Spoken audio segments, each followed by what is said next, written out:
Instructions are important, aren't they? Almost anything that we buy these days comes with instructions. And in this age of compensation culture, it appears that instructions are becoming longer and more complex, leading to information overload on occasion. This is how Wall Street journalist Joe Queenan recently described it. I bought a sinus rinse the other day.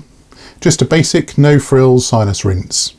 In making this purchase, I thought that rinsing my sinuses would be a fairly straightforward operation. Boy, was I ever wrong. For starters, there was the packaging. Colourful diagrams and instructions festooned the sinus rinse box, including a long list of the 10 advantages of using this particular nasal spray. For example, the nozzle on the Easy Squeeze plastic bottle fits any nasal opening whatsoever. Very important detail for people with virtually invisible nostrils. But the sinus rinse makers were just getting warmed up.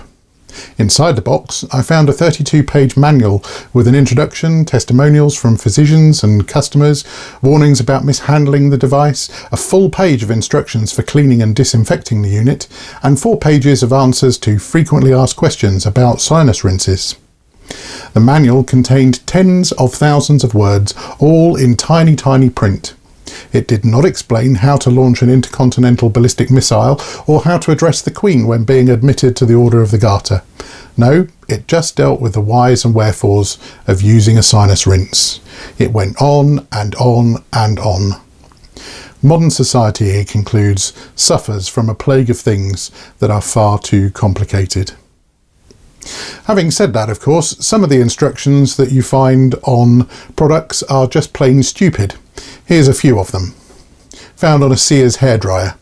Do not use while sleeping. Found printed on the bottom of a Tesco tiramisu dessert. Do not turn upside down. On a Marks & Spencer's bread pudding, we'll find the instruction, product will be hot after heating.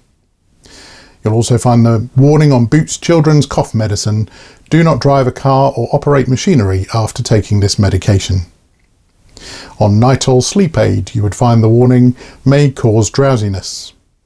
And very important, on a child's Superman costume, you found the warning that says, wearing of this garment does not enable you to fly. Found in a microwave oven manual was the very important warning, do not use for drying pets. Found on a can of air freshener, for use by trained personnel only. On a bottle of baby lotion, keep away from children. On a birthday card for a 1-year-old, not suitable for children aged under 36 months or less. And on a mattress, do not attempt to swallow.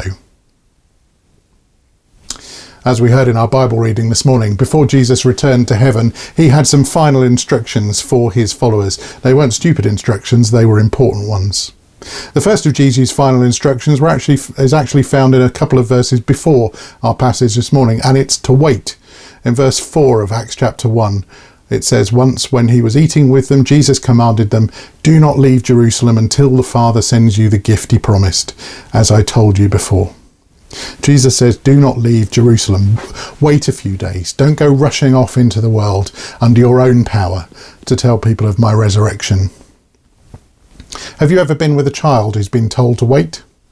For example, you might have been in a car on a long journey with a small child asking you every 100 yards or so, are we nearly there yet? That's pretty much what the disciples' response to Jesus was. Have a look in verse 6. So when the apostles were with Jesus, they kept asking him, Lord, has the time come for you to free Israel and to restore our kingdom? Are we nearly there yet? We're not great at waiting, are we?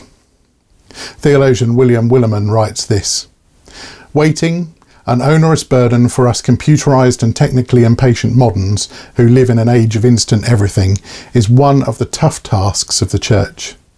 Our waiting implies that the things which need doing are beyond our ability to accomplish solely by our own effort, our programs and our crusades. Some other empowerment is needed.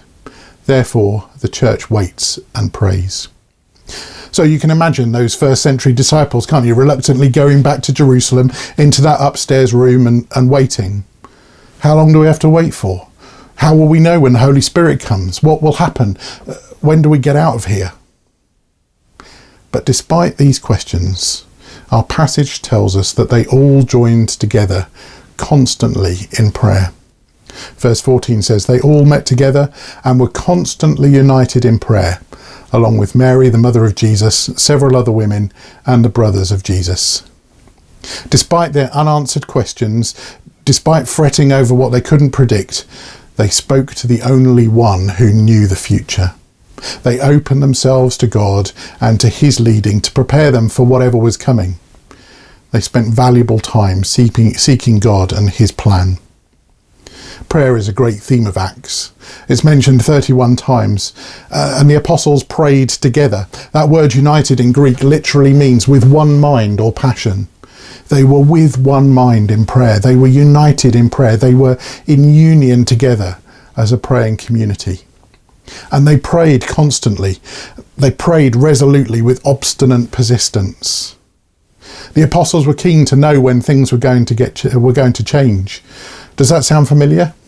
When are things going to change? When are we going to be out of lockdown? When will we be able to meet together again? When will things get back to normal? Jesus' response to his first disciples was that it wasn't their job to know when things were going to change. His final instruction to them was that they would have to learn to wait. Every day, one of my pastor friends tweets this: something good is going to come out of this season. If you asked me to prove it, I couldn't. Not yet, anyway. I don't have evidence. All I have is faith, this small, barely there at times, glimmer of belief. But that's more than enough for today. I sense the same. As I reported last week, research has shown that more and more people are turning to prayer in this crisis. The UK blessing, which I used at the end of our worship last week, has had over 2 million views on YouTube in the space of just 2 weeks. More people are tuning in to worship online. Everyone, including spiritual leaders, is talking about the new normal. What will church look like after lockdown? The problem is, of course, we don't know. Like the apostles, we're being asked to wait, but not passively. The disciples' example is that we should be praying for the revival that we long for. After all, as J. Edwin Orr once wrote, no great spiritual awakening has begun anywhere in the world apart from united prayer. Christians persistently praying for revival. Now, if that's the new normal we're longing for, if what we want to see in our towns and cities and for our nation is a great spiritual awakening, then we should be praying for it. In 1949, a parish minister on the Hebrides began praying for revival with his church leaders. In the same village, 2 sisters in their 80s who were shut in and unable to attend worship prayed in their cottage for revival. On the other side of the island, knowing nothing about the others, 7 young men were meeting 3 nights a week in a barn to pray for revival. The result of all this prayer was wave upon wave of revival over the whole of that small island. Thousands were converted and filled with the Holy Spirit. The prayers that the disciples prayed in Jerusalem between Jesus' ascension and Pentecost were persistent prayers. Are we praying with such persistence? William Willimon again writes this: our waiting and praying indicate that the gift of the Spirit is never an assured possession of the church. It is a gift which must be constantly sought anew in prayer. Until those who know the facts also experience the power, they do well to wait in Jerusalem and pray. We can and we do pray in hope and fear. We can and we do pray in faith and doubt. We can and we do pray in obedience and wonder. We can pray for understanding. We can pray for wisdom. We can pray for guidance. We can pray for simply the strength to go on. We can do little to change the people around us, but we can persevere in prayer for them because God can transform them. He can transform our town and he can change our nation. Jesus' other instructions to his followers was this. It's found in verse 8. But you will receive power when the Holy Spirit comes upon you, and you will be my witnesses, telling people about me everywhere, in Jerusalem, throughout Judea, in Samaria, and to the ends of the earth. This again is a core commission in Acts. It's a recurring message. The word witness occurs 39 times in the book. You and I are clearly to be witnesses for Jesus. But what does it mean to be a witness? It means to proclaim and demonstrate Jesus' leadership in our own lives. It is to tell our stories of forgiveness and redemption. It is to tell others how God has changed and transformed us. And it's to demonstrate that change through our lifestyle, our actions, and our love for the world. I see that witness in you every day. I see people living lives of obedience and simplicity. I see people going the extra mile in serving others. Even in this lockdown, I see and hear stories of people picking up their phones to others, writing cards and letters, picking up prescriptions, doing people shopping, providing food parcels, dropping off the Army's periodicals. I see it in your response to the call for regular giving to continue. I see it at what can only be described as the colouring factories of our young people who are churning out pictures for those who get paper copies of our newsletter and worship sheets by post. I see it in the words of encouragement I see over text and WhatsApp. I see it in the joy and the hope and the struggle that people share when they come together online over Zoom. And did you notice the direction of travel for this witnessing that Jesus calls us to? Jesus' followers are to be his witnesses first and foremost at home in Jerusalem. Before we take his message further afield, before we think about taking his message to those who are not part of our community, we are being sent home to bring others home. Many of the early day Salvationist converts began with their witnessing in their homes. In this time of lockdown, we can do the same.